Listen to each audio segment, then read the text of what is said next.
कहा तीरी तथा भ्रमणे मया भागवतम प्रोक्तमिति श्रवणेन प्रायेण अयम मां ब्रह्मानंतरे ब्रह्माणं करिष्यति इति प्रतिभातं निवारयति।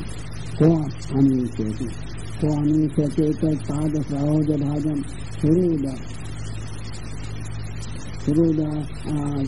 लोभार्थयति चतुष्पति है तथापि नाहं प्रणौमि भूमन् भवत्पदां भोजन निषेवण उससे कहे।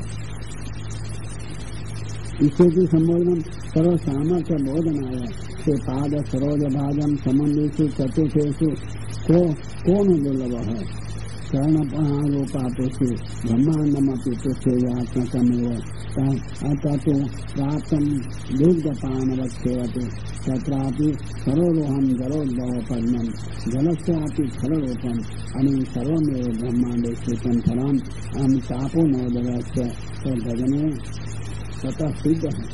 अतः तीसरे का देशे मुक्ति प्रसिद्ध लक्ष्मी का देशे अर्थ प्रसिद्ध फलत्वेन सेवनया काम प्रसिद्ध भूतत्वाद्धर्मा सिद्ध है। अतः तेषां को वा दुर्लभ इसे संबोधनात् साध्यमपि सिद्ध है। चतुष्वपि निर्धारवचनम् अवान्तर्भेदेन च सर्व एव ते अन्तर्भवन्ति इति सूचना तथापि सूक्ष्मतया प्राप्तमपि स्थूलतया प्राप्तव्यमिति चेत् तथापि नाहं प्रणौमि इति। यदि भगवदीच्छा ततो भविष्यति तदा केन निवारयितुं शक्यः तथापि तन्नामम् अहम् अभिप्रेतं न वा याचनीयम् किञ्च न च ब्रह्मत्वं दुर्लभत्वं बहवयो भ्रमणो जायन्ते।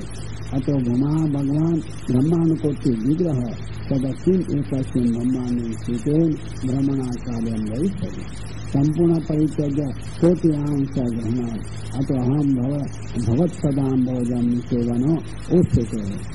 चिंतामणिवत् सर्वसाहाय्य अपेक्षा साधनत्वमेव अधिकम् नई चिंतामणि वस्त्रं प्रयच्छति कश्चित् चिंतामणिं परित्यज्य वस्त्रं निषेधति तस्मात् किं ब्रह्मत्वेन इति सर्वं सति न किञ्चित् प्राचीनमिति पायते तथा कर्मण्यान्निहन्यति कर्मण्यान्निहाय भवस्य वेदाश्रयो यथा न अरिभयात् पलायने कालात्मनो यत्प्रमादो एका आश्रय स आत्मनं ते क्षिगति धीर्विदानिः। अतः चरणभजनेन एकं प्राचीन दोषभावति तद्दोषो धीर भगवद्भजने क्रियमाणे ततः एको दोषो उत्पद्यते भगवता च परः क्रियते तद् उभयं शयानं भवति इति तथा उपायो वक्तव्यः। ततः चेत् भागवतं भविष्यति तदा ततः वक्तव्यमिति प्रथमतो दोषद्वयम् अनुवदन् दोषान् निवर्तकत्वेन भागवतेन अपि न शक्यम् नहि भगवत्चरणारविन्द अन्यत्र फलम् अस्ति तस्यैव अवमानायां तदा निवृत्ति सेवा बाधकनिवृत्तिरूपं फलं भगवतोक्तं पुरुषोत्तमत्वं सम्पत्तिपूर्वक वैष्णवं जगत न लक्षणात् फलादपि अभीष्टमिति धातुत्वेन भागवतं कथयति भावः निवृत्तिरेव पाचनीयं तथा बाधकं सर्वमेव पोष्यते न तु बाधते तदेव तदास्य अभीष्टमिति ज्ञापितं प्रथमं फलमः कर्माणि निहस्येति अनेनैव अयम् उत्तम अधिकारी इति ज्ञापितं भगवतो विरुद्धानि कर्माणि सबुद्धेव शरीराणि बाधकानि च सामान्यदेशाद्वयं विशेषेण देशायान्तरामिति भगवतः सेव्यतं सिद्धे तस्य जन्मादिषु दुःखमेवेति प्रभवः सेवयति भगवान् भवो अङ्गीकर्तव्य तस्य कर्माः नानाविध क्लेशाः भवन्ति तद्भावाय सेव्यो भगवान् इति तस्य तद्भावान् विकर्तव्यः तथा प्रत्यक्षेण भजनहेतुना निरुध्यते वसुदेवस्य ग्रहे जननात् निरन्तं कर्मकरणात् प्रत्यहं तु युक्तिरूपान् मानात् बलिष्ठं शरणभजनं तु सतो अति रसं प्रयच्छति इति फलस्य महत्त्वं च प्रत्यक्षसिद्धम् परेशान तो बाधः अतः भगवान एव जायते एवं च करोति तदा च आश्रयम् अस्माकं न वासयति। भगवान एव फलदाता यदि अन्तः स एव भविष्यामः ततोपि एवं रूप इति च गुणादिकोशस्य विद्यमानत्वात् किं भजनमिति सा प्रतिभाति।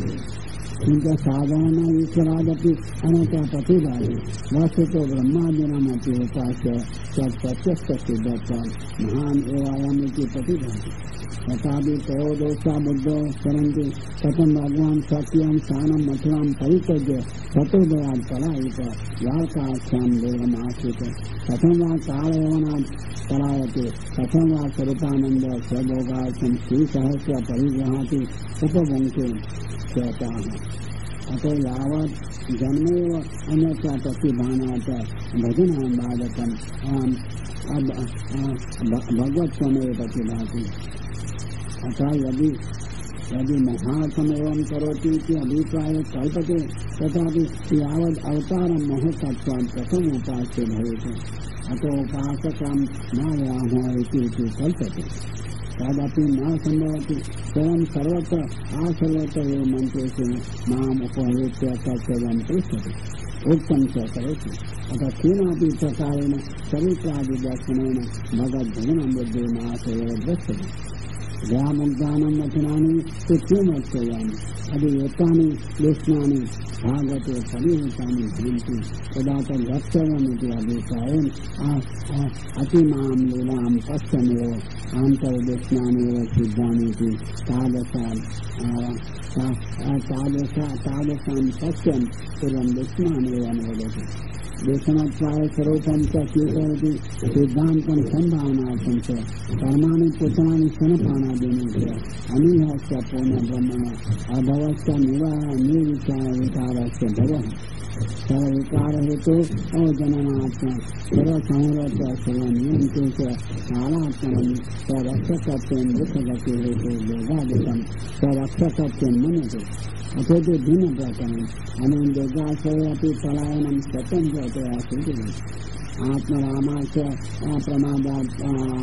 प्रमादायेत आश्रयम् लीला पंचकं ब्रह्मत्वेन जानितं लीला पंचकं पश्यतं संकटया पतिता सिद्ध्यति। द्वितीयो अस्ति न चेत् सकारिकेन या मुग्धो अहं वाचकेनपि या मुग्धो जादित्या मन्त्रेषु मां वा उपाहूय यत्तम् अकुत्थ आचाखण्डमा सदा आत्मबोधः उच्चे प्रभो मुग्ध एव प्रमतः तथोतमो मनमोहयतीव देव। जरासन्धवधातं राजपाचनयं रागातं विदुष्येताचनयं च स्वयमुपायं जानमेव माम् उपाहूय मन्त्रेषु इति बहुवचनेन कालान्तरे अपि अस्य अन्तकादेशे पुष्पमिति प्रतिभाति। येति अनादौ आहूयते प्रासङ्गिकत्वं निषिद्धं स्वामिति न तिरोहितं किन्तु सूचितं सर्वशास्त्रानुसारेण न कथितं कृष्णम् अनुसरणं भगवतो नानावादान् रोधि ते अपि न सबोधिते कार्यकरणयोः अभावात् इति अर्थः। मयं परित्यज्य स्वकार्यकर्तारम् अकुथित अखण्डं तैलधारावदन् अवच्छिन्न न कालादिना नाशं किंतभङ्ग आत्मबोधोऽस्ति। पृथ्वी आमन्त्रणेन पुष्पाणि विधिप्रयोगां परिहास्यमपि अशक्यमिति सूचितं। प्रभो इति सम्बोधनं पुरस्थितमपि नाशे इति भयादपि कथनं सूचितम्।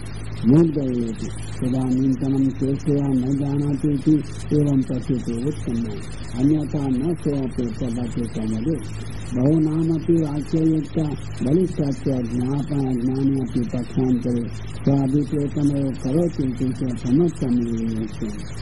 अतः तत्र तादृशं चरितं न अस्माकमेव सर्वेषां भक्तानां मनोहरति एव सान्निध्यात् भजनात् महात्म्यमपि प्रतिभाति इति एव प्रयोगः। देवेति समोयनम पूर्वपक्ष समाप्ति सूचकम देवचरितम मनुष्य बुद्ध्यान निर्धारा सत्यम तस्मात्तदर्थम भागवतम कथम ज्ञान परमिति ज्ञानम परम स्वात्मः प्रकाशम प्रोवाच तस्मै भगवान समग्रम अति समम न ग्रहणाय भक्तवदाम अंतम छायाम तद्विनं करेण परमोक्त अस्माकं